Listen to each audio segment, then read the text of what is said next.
This is NC Spin, an unrehearsed discussion on issues of interest to North Carolinians. Now, here is your moderator, Tom Campbell.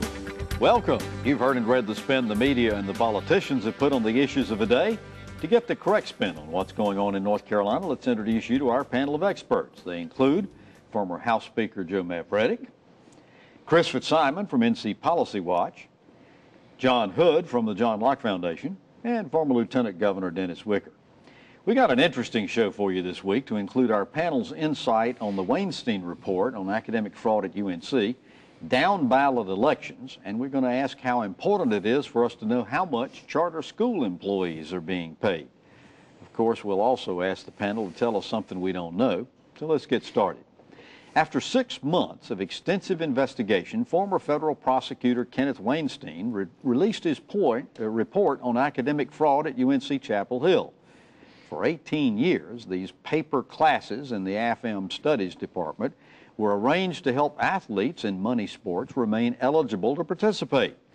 The report said, quote, a number of ASPSA counselors had a complete understanding of the paper classes. Specifically, there were no class meetings, there was no faculty involvement, that Crowder graded the papers, and that any student athlete could receive a high grade for low quality work on his paper. End of quote. There were instances where the counselors even told the department what grades were needed for some 169 athletes to remain eligible. Now, other academic advisors at the school also advised their students to take these paper classes, and university personnel, we're told, were aware of red flags but didn't ask questions or exercise oversight. I want to ask all our panel, on a scale of 1 to 10, with 10 being screaming important, how significant is this report? Dennis? I'd say between a 15 and a 20. You know, this is a tremendous embarrassment to a university that takes a lot of pride in its academic standards. It's really unfair to I think the student athletes who followed the rules and did the right things the times that they were there. I just hope we learn something from this, Tom, that helps fix this problem so that it never happens again, not only at the University of North Carolina at Chapel Hill, but any of our university campuses across the state. John, scale of 1 to 10. I will stick to the numbers provided to me. You're going to stay within the lines. I will stay within the lines barely and give it a 10. This is a very big story. Now, in one sense, it's not a story at all. Is anyone really surprised at the findings of this study? I'm certainly not. And I will tell you, I was off of campus by the 90s. I graduated already, but I had interns, I had friends. I was on campus enough to know in the 90s, in the 2000s, years and years ago, that there were fake classes that athletes took, that most of these classes appeared to be in the African and Afro-American Studies program, that a lot of the athletes were obvious, and non-athletes who had other kinds of things that the university was trying to attract and retain on campus, that they were sent to these places to get easy grades. Now, it just so happens that this particular set of classes was exposed, but this is nothing new. It does happen in lots of other universities, but for UNC Chapel Hill leaders to say, well, everybody else does it, you know, not everybody else was strutting around bragging for 20 years about there's a Carolina way. No, there wasn't. There was just the obvious cheating. Chris, 1 to 10. Well, I don't disagree with the, I don't know, maybe it's somewhere between 10 and 15 and 20. I mean, although, you know, John is right about one thing. I wasn't shocked or surprised. I might have been surprised at how long it was going on. I think it's a pretty amazing thing to hear that a non-faculty person, an administrative person, was grading papers and giving assignments in the African American Studies or Afro-Am Studies program. What I'm interested in is what happens now, how we prevent it, what's been happening since they knew about it. We're going to talk about that.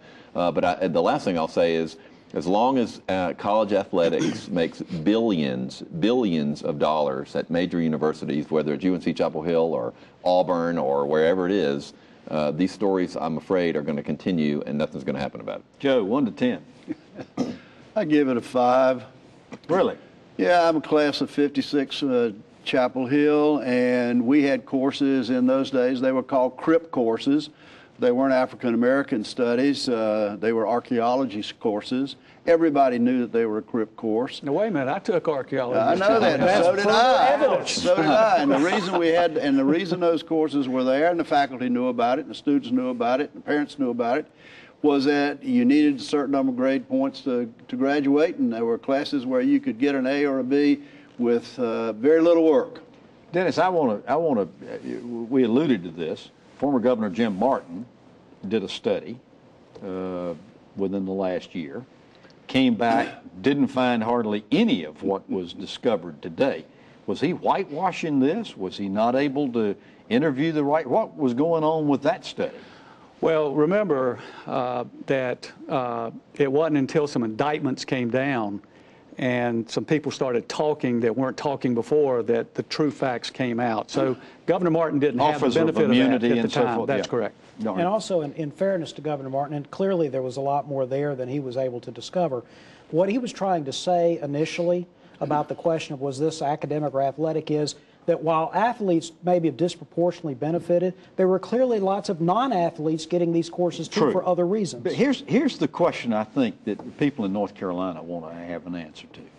There were people, Chris, who knew this was going on, and nobody stood up and spoke out and said this is wrong. Well, that's right, and I think that's part of the culture of college athletics. It's part of a closed culture of a university community. I do think, I believe Chancellor Folt said there were 9 people who have been terminated at the university. I think there'll be another 1 or 2 or 3. Wait a minute, 9 people? There were 4 that were terminated. Well, non-disciplined, and there's somebody else who's now at another university. Are we trying to say 4 is all that should be fired? No, I don't know. I don't know the names of everybody. I don't know if we can sit here and say everybody who should be fired. Clearly, somebody should have blown the whistle. I hope the university's finding out who knew about it and taking. Even if you don't fire the professor who is supposedly heading some ethics institute at Carolina and was doing this, even if you don't fire her, maybe you can find some other work that's more appropriate to her station, like, cleaning up.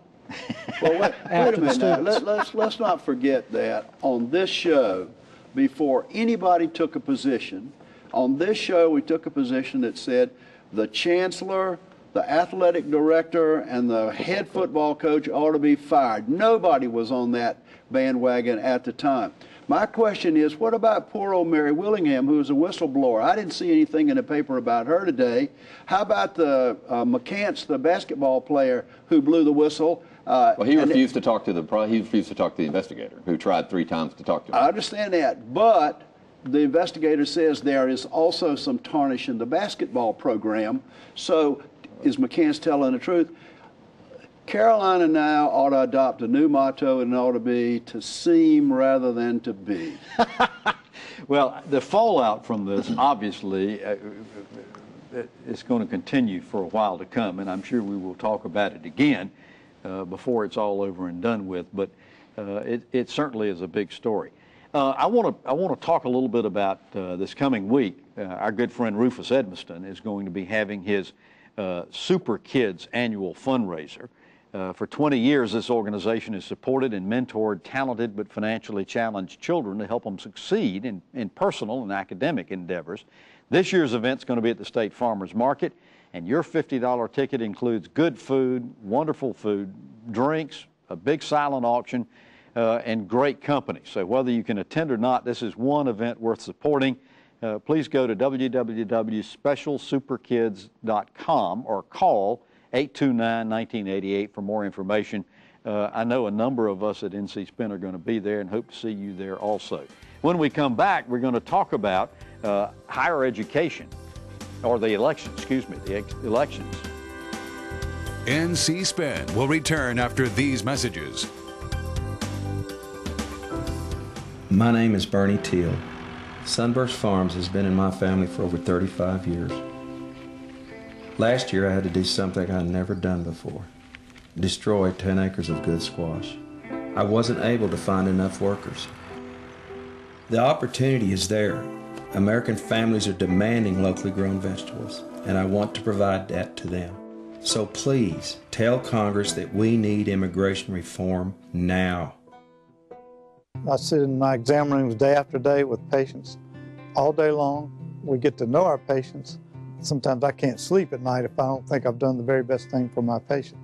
And I think over time a patient learns that that's what you're doing for them, and they feel a responsibility to try to do the best they can, to follow their diet, to take their medicines, to exercise. It should be up to us to make the decision for our patients and not some bureaucrat, hired gun, 2,000 or 3,000 miles away in a little cubicle somewhere. I think the job is ours. We're the ones who know the patients. We know the medicine. We know what's best for them, and we think it should be our decision. North Carolina's family physicians support Medicaid reform that keeps healthcare decisions right where they belong, between the patient and their trusted family physician. OurNCHealthcare.com. Are you concerned for the future of rural North Carolina? Then join the North Carolina Rural Center and other business and government leaders for the 2014 NC Rural Assembly on October 30th at the Doubletree in Raleigh. Register online at ncruralcenter.org. We now return to NC Spin. We've always been told it's not good to wish your life away, but I think about everybody's anxious for November 4th to come so we can get these expensive and nasty midterm elections behind us. We want to ask our panel to sort through the noise and tell us if they see any clear trends developing. Joe, $100 million reportedly been spent on the U.S. Senate campaign. It's still neck and neck down to the wire. The experts say it's going to depend on who turns out. So tell us, who stays home? Who's going to vote November 4th? Well, I think who stays home depends on the weather, and I think the weather is the final factor in all of this, other than some extraordinary event in either one of the candidates' lives. We've said on this show for 4 months, no matter how much money that has been spent, it's hanging by a nose.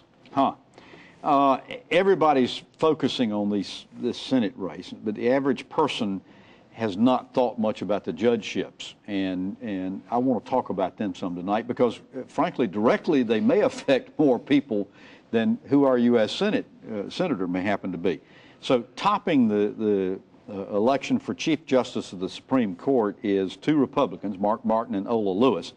A lot of pundits are saying that this is a slam dunk for Martin. Dennis, you agree? I do agree. Mark Martin is extremely popular. He's done a wonderful job on the bench.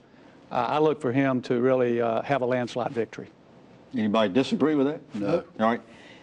Also on the Supreme Court, we've got Robin Hudson, who, if you remember correctly, was involved in a very bitter primary election, a very well-financed negative campaign against her.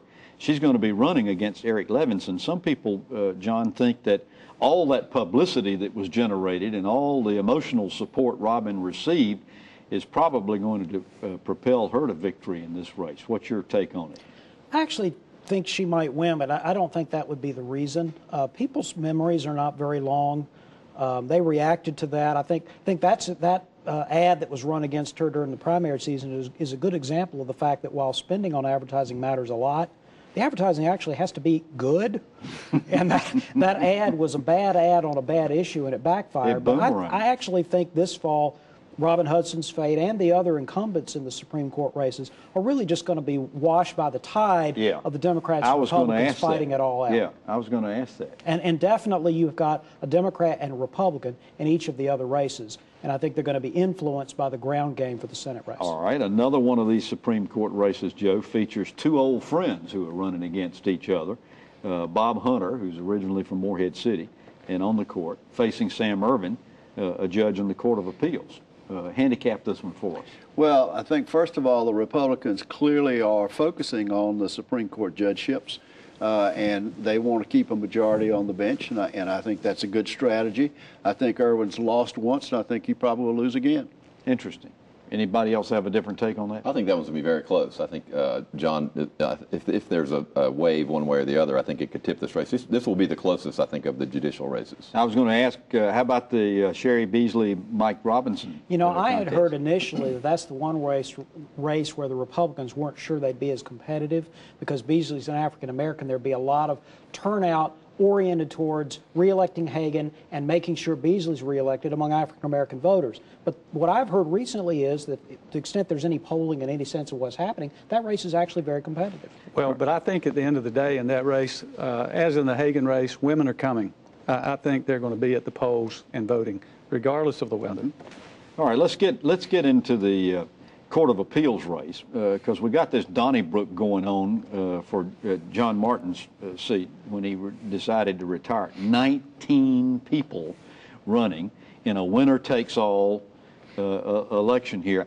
It would take me the rest of the show to read all the names of the people that are running, but I'd like to go around very quickly, because we're running out of time in this segment, very quickly and tell me who you think are the front runners, or who do you think is going to win. Chris, let's start with you. Well, John Arrowwood is clearly the front runner, I think, on the Democratic side. He's been endorsed by the Democratic Party. He's has a lot of grassroots support in the LGBT community. He's the first openly gay Court of Appeals justice we've ever had. He's went off the court. He's coming back on. And Judge Tyson, I think, has been endorsed by the Republican Party. He's clearly I think, if there is a leading Republican, but there's a lot of names on there that could be popular in their own communities, that could have special niche voters, but whoever wins is not going to win by very much and not going to have much of a percentage of the vote, which is why this race is a joke. Everybody agree with that analysis of the two candidates? All right, so between these two candidates, who wins? Tyson. Well, I think John Tyson has been a popular vote getter. He served on the Court of Appeals before. He's reputable and did a good job when he was there as a judge. It's going to come down to, I think, a close race between Arrowwood and him. But you think so, John? Yeah, I think it'll be a close race. And remember that the judicial races, there'll be a fall off from the Senate balloting, but that was true before. That's not affected by the fact that this will be the first election cycle where there isn't straight ticket voting. That'll affect other races down the ballot, but the judicial races have already been separate from the straight ticket voting. There's another Court of Appeals race between District Court Judge Marion Warren against Chuck Renfrey. I got to tell you, I don't think very many people, except in their local communities, know these two judges. Handicap it. What do you think is going to happen? I don't think that's the problem. I don't think anybody can handicap these races. I think it also says that it doesn't really make a whole lot of difference. You're an attorney, you can run for the appellate level, and you can win with a very few votes. Those candidates are running for that 19-seat, aren't they? No, they're, that's another. I mean, there are some other Court of Appeals. This has been an age-old problem with the election of judges. Yes. The public just doesn't know who they are. I bet you I get 50 calls an election from people wanting to know who to vote for judge because I practice law. And sometimes I can't even tell them who they are. And I get 50 calls, and I just refer them to Dennis. Right. So it's you that I'm going to... That's right. Dennis, don't you really think that the answer to this, with this litany of people running for the appellate level, don't you think the answer to this really is an appointment for the first time that you're on the bench and then stand for re-election? I think the time has come for that, Mr. Speaker. I really do. Yeah. Maybe this will settle that issue. I would hope. Well, we're going to settle the issue of charter schools and transparency after these messages. NC Spin will return after these messages. Hi, I'm Linda Loveland. I want the best for my kids. Feeding them foods they like within my budget is a priority. But what do we really know about these foods? North Carolina farmers and food experts give you a website to find it all. FeedTheDialogueNC.com, a place where moms like you and me can learn more about the foods we eat and the farmers that feed us. Check it out. Add your input and help feed the dialogue. Let's talk food at FeedTheDialogueNC.com.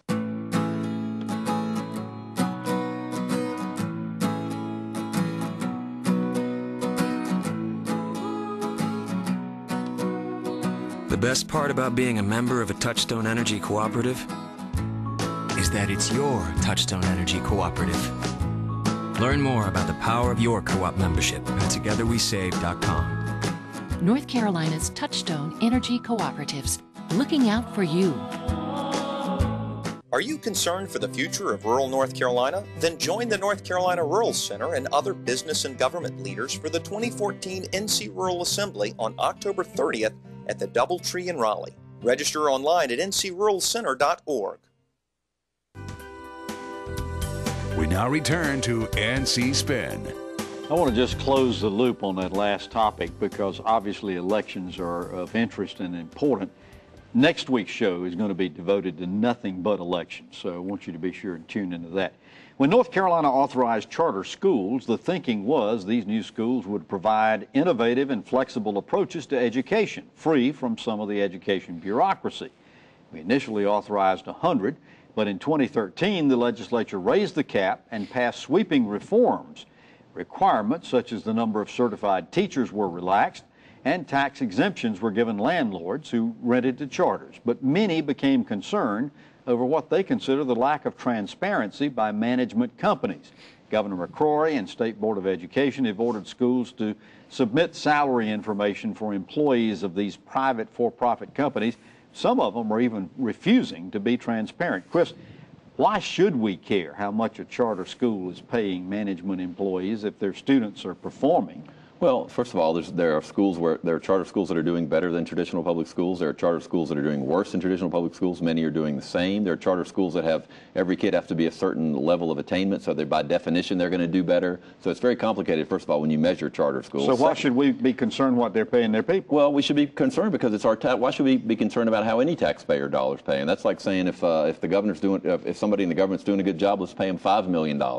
I think Governor McCrory's right. I think State Board of Education Chair Bill Kobe is right. Part of being a public school and spending public dollars is that you have to be accountable to the people with the way that the money is spent. There's the big person in this is Baker Mitchell in southeastern North Carolina. It's a very complicated web of nonprofits and for-profits, and he's on the board and he's not on the board. And he takes the notes at the meeting. There's a lot of questions, and even his own school people don't know how much the people are being paid in many cases. I think the Wilmington Star News has sued for the records. This issue is not going away. Okay, but I'm not sure I've gotten a clear answer to why should we care, John? Well, I should say I know Baker Mitchell. I've known him a long time. He's been a member of the board of the Locke Foundation for some years, though he and I actually disagree a little bit on this issue. Here's the thing. We got to distinguish between employees of the charter schools, which are public schools. There's no question that the law requires that.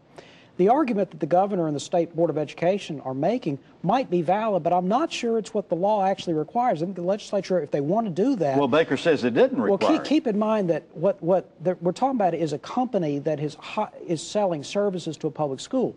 We're not asking textbook companies that build schools for the public school districts. We're not asking for their executive salaries, and that's a parallel, that's a comparable kind of situation. At least in construction, we have people on site. But Dennis, okay, I mean, you've served on the State Board of Education, the Community College Board, yada yada yada.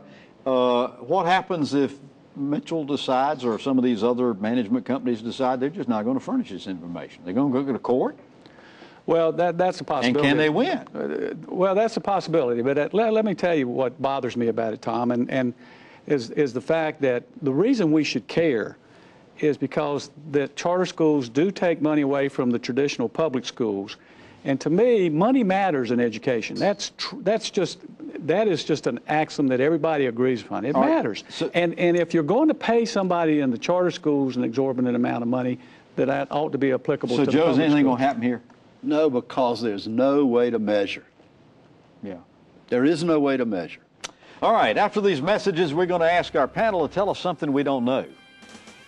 NC Spin is brought to you in part by the North Carolina Farm Bureau. The Farm Bureau and Agriculture. We keep North Carolina growing. Does your North Carolina business or organization have a story to tell? I'm Richard Campbell, and at Carolina Broadcasting and Publishing, we help tell stories that connect you to the people who will respond. We take the time to understand our clients' needs and what makes them unique. We craft their stories through the efficient use of words, images, and videos that resonate with their desired audience. We also know that a good story is incomplete without a call to action. On video, on air, online, and in print, from concept to final production, no one can help tell your story more effectively or affordably than we can. For special introductory offers, visit carolinabroadcasting.com or call 919-832-1416. Again, that's carolinabroadcasting.com. Let us help tell your story today.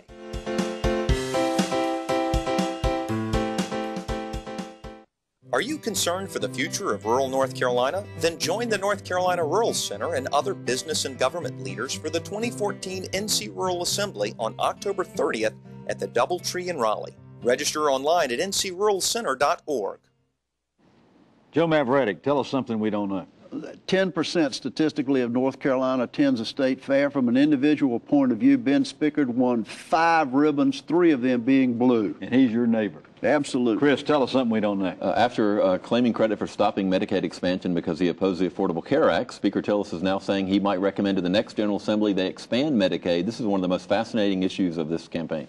John, tell us something. The Pew Research Center has been probing Americans' knowledge of voting issues this voting season. They have asked Americans what party controls the U.S. House, what party controls the U.S. Senate. Only 40% of Americans answer that question correctly. Wow. That should be scary. Yeah. Dennis. If the people vote for the constitutional amendment where a defendant can waive the jury trial, the judge has to consent. Judges are elected, juries are not. Let's see how many judges consent. Wow. That's an interesting take on that subject. Well, you've heard our spin on the issues of the day. To stay informed all during the week, give your feedback, read my Spin weekly column, visit our website, ncspin.com, or catch NC Spin on Facebook. We hope you will join us next week when we're going to devote the entire show to getting you up to speed on the elections, right before the election. So until then, stay informed and watch out for the spin. Join us next week and get the spin on issues facing our state.